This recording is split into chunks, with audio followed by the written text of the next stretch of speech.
Good morning. Jonathan Lamb, Kerrville Police Department. I appreciate y'all's kindness in letting me run a little long yesterday morning. I shared some of the stories of the heroic actions of my fellow City of Kerrville police officers during their response. I know those are things that our community has seen, and we felt it was important to share that with the public. This morning's briefing will be a little bit more to the point. The response here in Kerr County continues to expand as the mission becomes more technical. There's more than 2,100 responders on the ground here from state, local, and federal agencies working to reunite victims with families. 10 states have sent specially trained teams to our community, and 2 more states are en route. As I know many of you have reported, the governor, lieutenant governor, and the Speaker of the House are strongly committed to helping our community. And we're grateful that they're making our recovery a priority in the upcoming special legislative session. Our City of Kerrville and Kerr County leadership are committed to a transparent and full review of processes and protocols. The special session is going to be a starting point for that work, but our entire focus since day one has been on rescue and reunification, which leads me to our latest report.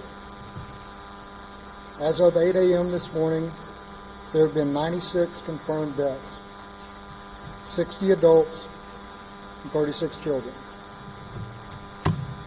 The number of missing remains at 161, and there remain 5 campers and 1 counselor from Camp Mystic among the missing.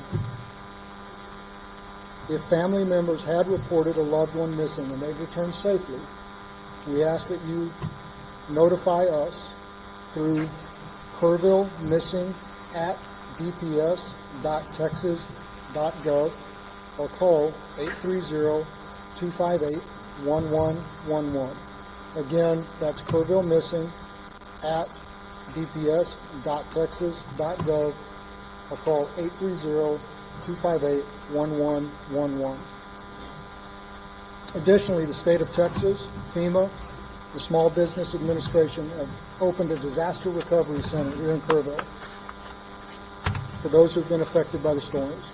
It's currently open at the First Baptist Church here in Kerrville at 625 Washington Street. It'll be open from 8 a.m. to 7 p.m. every day. The Individual Assistance Program can provide financial support for things like medical and dental assistance, vehicle damage, housing, child care, and replacing essential items. Even for non-residents who were impacted by the floods. You can visit disasterassistance.gov, use the FEMA app, or call 1-800-621-3362. And again, that's disasterassistance.gov, use the FEMA app, or call 1-800-621-3362. And in closing, I'd like to say one more time, on behalf of our Unified Command here in Kerr County, how appreciative we are for the help since this tragedy took place. People from all over Texas, all over the country, continue to show their support in so many ways, and we are thankful. And with that, I'll take a few questions. Yes, sir. Yes, sir. Morgan Chesky, NBC News.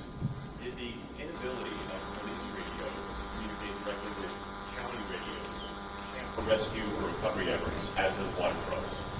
I don't have any information to that point. Sergeant Lamb. Yes, sir. Jason Allen, CBS News. Given that you still have people who live in this area, what's different? What changes have been made to ensure you get heavy rain again a week from now, a month from now, you don't wind up in the same situation? I think that's an important question, and as we are aware, we've been very weather alert throughout the entirety of this, and that's something that we're going to be looking at. Thank you. Lamb, can I get a question? Amber Johns, News 4 San Antonio. What can you tell us about the current search area, how large it is, how much of it has been searched, and how exactly does the grid system work for something like this? So the last part of your question again, please. How does the grid system work for a disaster like this? Okay, so the grid system, I'm not a search and rescue recovery expert, so I don't want to speak out of turn, but it is a methodical search which ensures that every area in an area to be searched is covered and searched, and that no stone is left unturned. Unfortunately, I don't have a exact number of how many miles of river that we've searched or how many people who have been out there. I just don't have that information for you, but I'm happy to follow up. Sandy? Last question. This will be last question. Yes. Are there messages that we as a collective media are not getting out there? For example, hindrance in searches. What can we tell people who want to come up with big equipment to help search or remove debris? Hasn't that been a problem? I don't want to say it's been a problem because we're so grateful for the amount of people who want to come to this community to help. And we've had people from all over the state and all over the country volunteer their services and say, I have a front end loader, I have a boat, I have this. Groups and individuals. But it's important that we have certified professional search teams out there right now. We have compiled a database of volunteers who have made themselves available.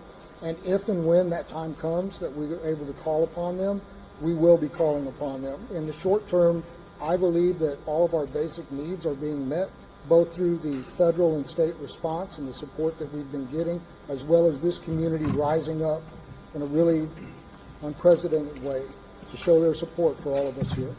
Thank you very much.